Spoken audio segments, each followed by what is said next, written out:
If you have any questions about how the plants and animals of Southern California's deserts are faring as the earth gets hotter and drier, Jim Cornett is a good bet to have the answers.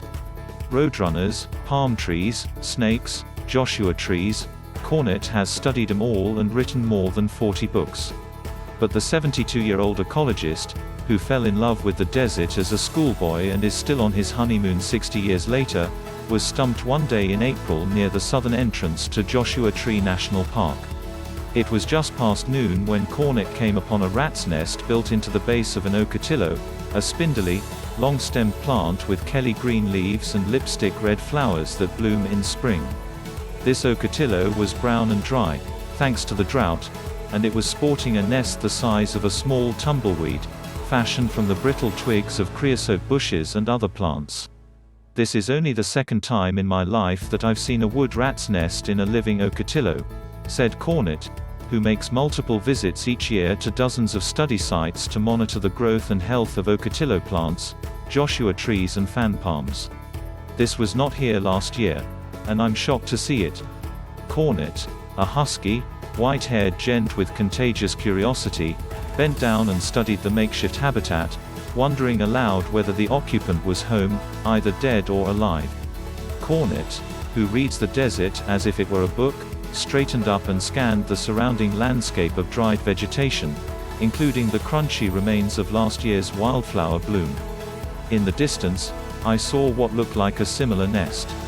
We walked over, and, indeed, another rat appeared to have built a home into the base of an ocotillo. Cornett began threading a theory. Wood rats are 100% dependent on moist food, he said, but there are no spring annuals, and no green growth of any kind here. 0. The cactus are all dead here now because of the changing climate. Wood rats used to build nests under the cactus at this location, Cornett said, because they rely on the shade to survive extreme heat and make do without plentiful rainfall. They tend to avoid ocotillos, he said, because a good breeze jostles the stems and that could bring down a nest. But with so many other plants as dry as death, perhaps ocotillos were the next best option. Cornett was fascinated by what appeared to be the rodent's desperate survival strategy, but doubtful that it would help. He's gonna fry this summer, he said. This is not going to work.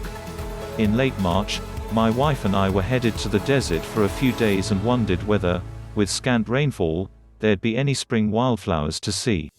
I checked the Desert Sun newspaper and saw a quote from Cornett. Let me put it this way, he said. This is a disastrous year for wildflowers. I haven't seen it this bad in memory. He was right. On a 5-mile hike near Lake Cahuilla in La Quinta, my wife and I saw bighorn sheep, but no wildflowers.